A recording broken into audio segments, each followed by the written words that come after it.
Ram Ram. IAS की तैयारी घर पे रह के कैसे होगी? देखो, इस सवाल का जवाब थोड़ा सा कठिन है, क्योंकि हम जब आईएएस की बात करते हैं, जब हम पीसीएस की बात करते हैं, ये एग्ज़ाम कठिन नहीं होता है। देखो, सबको पता है ये एग्ज़ाम कठिन नहीं है उतना। दिक्कत ये होती है हम एग्ज़ाम को समझ नहीं पाते हैं कि एग्ज़ाम पूछता क्या है, जिसके चक्कर में लोग 10-10 साल लगा देते हैं। अब मेरे लिए आसान है कि हम बातें यहाँ मार दें आके, लेकिन जो मेहनत कर रहा है वही जानता है ये तकलीफ़, ठीक है? तो हम तुमसे बस इतना कहना चाहते हैं, अगर तुम्हारे पास इतना बजट है, समझो मेरी बात को समझना। पहली बात, पहले हम इस टॉपिक को समझते हैं, फिर इसी के साथ हम बताएं घर पे रह के क्या कर सकते हो। अगर तुम्हारे पास बजट है थोड़ा बहुत, या फिर घर वाले कुछ कैसे भी करके अफोर्ड कर सकते हैं, तो मेरे हिसाब से तुम्हें 1 साल के लिए कोचिंग कर लेनी चाहिए। मेरी ये पर्सनल राय है, क्योंकि क्या होता है, कोचिंग से तुम्हारी जो तैयारी है, जो तुम्हारा तरीका है, वो आसान हो जाएगा, बहुत आसान हो जाएगा। क्योंकि क्या होता है, लेकिन हाँ, तैयारी भी एक ही बार करनी है कोचिंग में जाके, ये नहीं कि तुम 10 साल तक हर साल तैयारी कर रहे हो, वो सही चीज़ नहीं है। फिर तुम्हें एक बार पूरी तैयारी करनी है। अब तैयारी करने से होगा क्या कोचिंग में, कि तुम्हें सिलेबस समझ में आ जाएगा, तुम्हें ये समझ में आ जाएगा क्वेश्चन किस तरीके से पूछे जाते हैं, और तुम्हें ये समझ में आ जाएगा क्वेश्चन किस तरीके से लिखे जाते हैं। क्योंकि प्रॉब्लम प्रीलिम्स नहीं है, प्रॉब्लम है मेन, जहाँ पे हमें क्वेश्चन लिखने, ठीक है?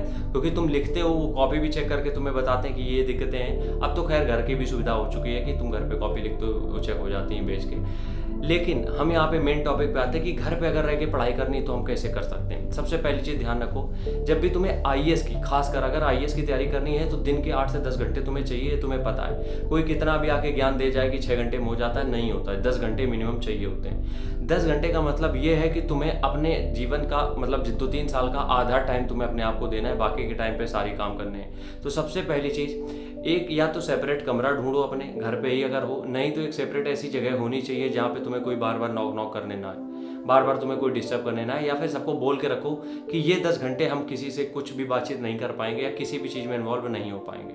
लेकिन अगर तुम लोग इस घर से हो जहाँ पे कम, मतलब ज्वाइंट फैमिली रहती है, तो बहुत मुश्किल हो जाएगा, इसलिए हम बोलते हैं रूम ले लेना, ठीक है? तो अगर तुम घर पे रह के तैयारी करना चाहते हो और तुम्हारे रूम पे, मतलब घर पे प्रॉपर ऐसी जगह नहीं है, तो हम ये कहेंगे एक कोई रूम ले लो। नहीं दिल्ली जा रहे हो, कोई दिक्कत नहीं है, आसपास ही कहीं रूम ले लो जहाँ पे कम 2-4 हज़ार, 2-2.5 हज़ार रुपये में रूम मिल जाते हैं, ठीक है? तो वहाँ पे क्या होगा, तुम्हारे एक सेपरेट एक जगह मिल जाएगी जहाँ पे तुम तैयारी कर सकते हो। अगर तुम्हारे यहाँ तुम्हारे लिए एक सेपरेट रूम नहीं है तो उस कंडीशन में, ठीक है? अब जब तुमने एक रूम देख लिया है, 10 घंटे का तुमने सोच लिया तैयारी करनी, तो उस घंटे को 10 घंटे को डिवाइड कर दो। और मेरे हिसाब से जो मेरा पर्सनल रिकमेंडेशन है, अगर तुम घर पे रह के तैयारी कर रहे हो, तो ये जो टाइम डिवाइड करो वो या तो बहुत अर्ली मॉर्निंग का हो या रात भर का हो। जैसे कि अगर तुम मान लो, देखो क्या होता है, अपने यहाँ जब नौटंकियाँ होती फालतू की घर में बातचीत बहस, वो कब होती, शाम को समय होती, तो तुम अपनी नींद 8-9 बजे ले लो, 8-9 बजे तुम सो जाओ किसी भी कीमत पे, तो तुम इस फालतू के क्योस से बच गए। अब वो जो तुम्हारे पास 6-7 घंटे हैं टाइम, जब तुम सो रहे हो, तुमने प्रॉपर नींद ले ली, तुम 2-2:30 बजे उठ गए। अब 2:30 बजे या 2 बजे से लेके 10 बजे तक का तुम्हारा ऐसा टाइम है जहाँ पे बहुत वो नहीं होता है, आवाज़ें, लड़ाई झगड़ा, ये सब नहीं होता है। तो तुम्हारे पास 8 घंटे हैं। 8 घंटे में तुमने अगर 5 घंटे भी सूखे निकाल दिए अपने प्रॉपर डेडिकेशन वाले, तो आधा काम तो तुम्हारा हो गया।